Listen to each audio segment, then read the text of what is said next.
दोस्तों 28 फरवरी को हमारा कक्षा 11वीं का भौतिक शास्त्र फिजिक्स का एमपी बोर्ड का वार्षिक परीक्षा का पेपर होने वाला है। लगातार मैं आपकी तैयारी कराते जा रहा हूं। इस वीडियो में दोस्तों हम कवर करने वाले हैं 4 अंक वाले अति महत्वपूर्ण प्रश्नोत्तर लॉन्ग टाइप क्वेश्चन आंसर हम देखने वाले हैं। इससे पहले दोस्तों मैंने आपको 2 अंक वाले 3 अंक वाले महत्वपूर्ण प्रश्नोत्तर कवर करा दिए हैं, वस्तुनिष्ठ भी तैयार करा दिया है। क्रम से वीडियो देखना चाहते हैं तो 11th फिजिक्स वार्षिक परीक्षा इंपॉर्टेंट क्वेश्चन आंसर के नाम से प्लेलिस्ट होगी, प्लेलिस्ट पे जाकर क्रम से वीडियो देखकर आप तैयारी कर सकते हैं। लॉन्ग टाइप क्वेश्चन आंसर हम कवर करने वाले हैं, तो जितना मैं आपको बताऊंगा आपको जरूर तैयार करके रखिएगा।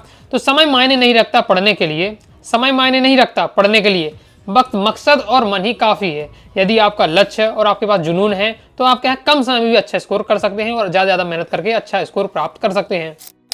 देख लेते हैं। सबसे पहला हमारा क्वेश्चन है, प्रतिबल किसे कहते हैं, इसका मात्रक तथा बिंदु सूत्र लिखिए। प्रतिबल कितने प्रकार के होते हैं, तो प्रतिबल के बारे में पूछा जा रहा है।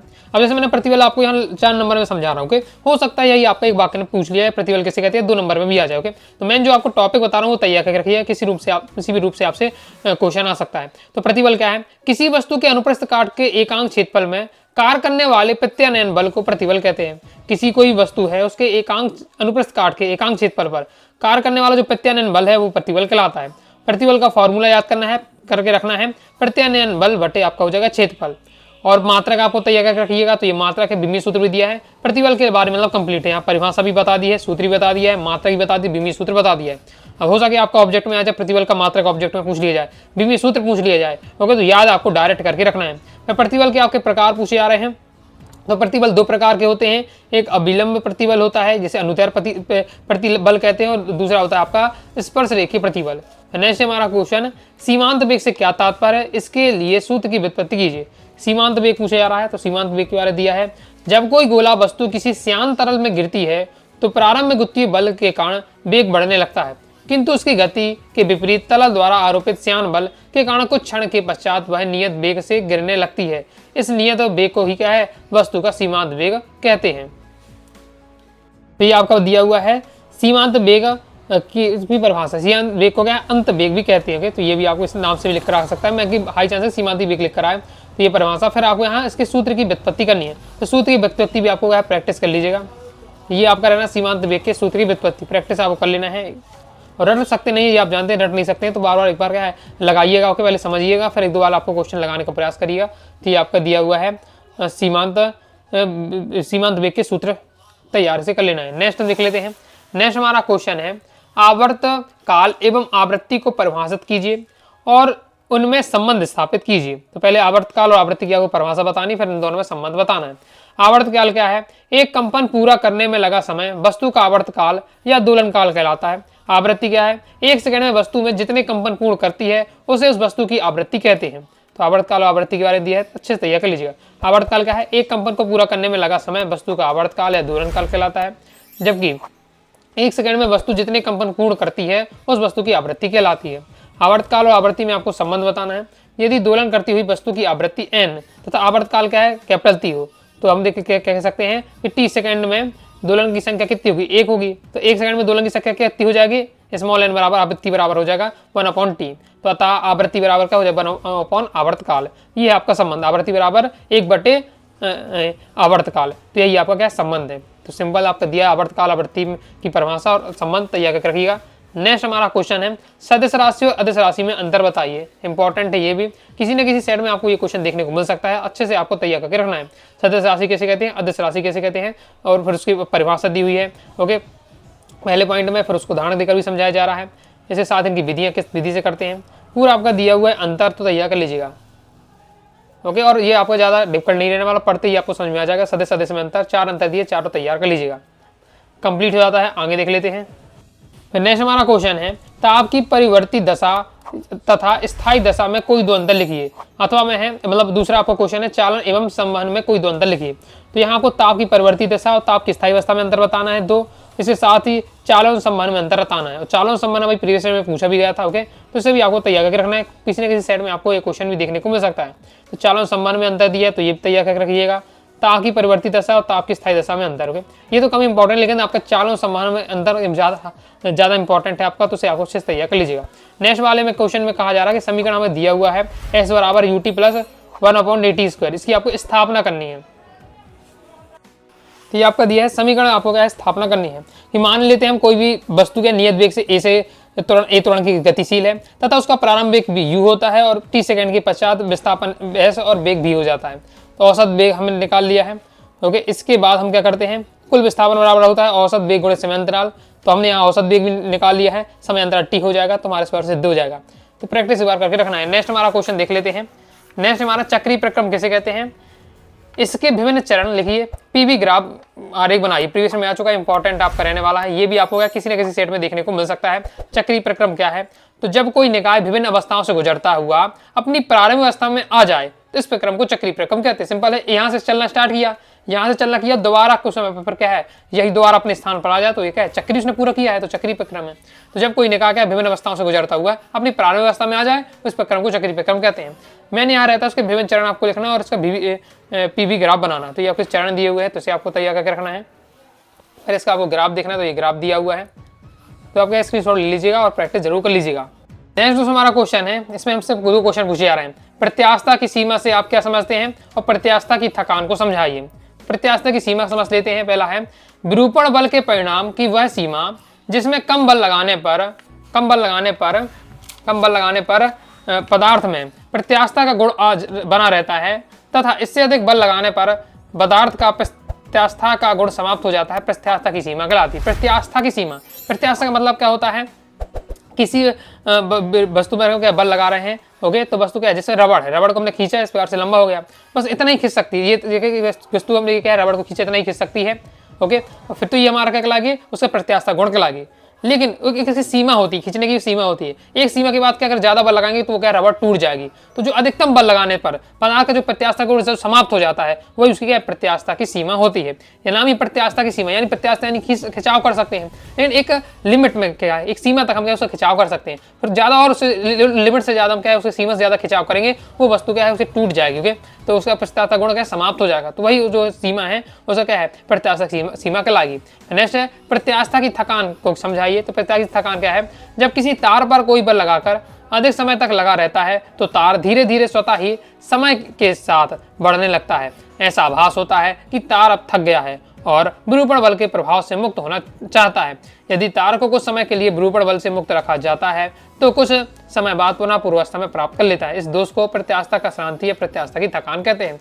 यानी क्या होता है, जैसे हमने कोई चीज ली, तार ही लिया, तार को हमने खींचा, खिंचाव बनाए रहे हम तार पर, तो देखते हैं कि तार भी अब क्या है, तार भी अब ढीला पड़ने लगा, यानी तार की साइज खिंच खिंच कर बड़ी हो गई है, ओके, तो ऐसा लगने लगता है कि अब क्या वो अपने विरूपण बल से क्या मुक्त होना चाहता है। लेकिन हम रख देते हैं, जैसे तार को खींचा, थोड़ा बड़ा हो गया, रख दिया हमने, फिर देखा तो तार अपनी दोबारा पुनः अपनी अवस्था में आ जाता है, ओके, तो जो उसने ये गुण दिखाया अपना, ओके, तो खींचते समय क्या है वो खिंच गया, लंबे बना रहा और कुछ रख दिया तो कुछ देर बाद फिर अपनी पुनः अवस्था में आ गया, तो इसकी क्या प्रत्यास्था की थकान कहलाती है। ओके, नेक्स्ट देख लेते हैं। लिखना किस तरीके से वो आपका दिया हुआ है।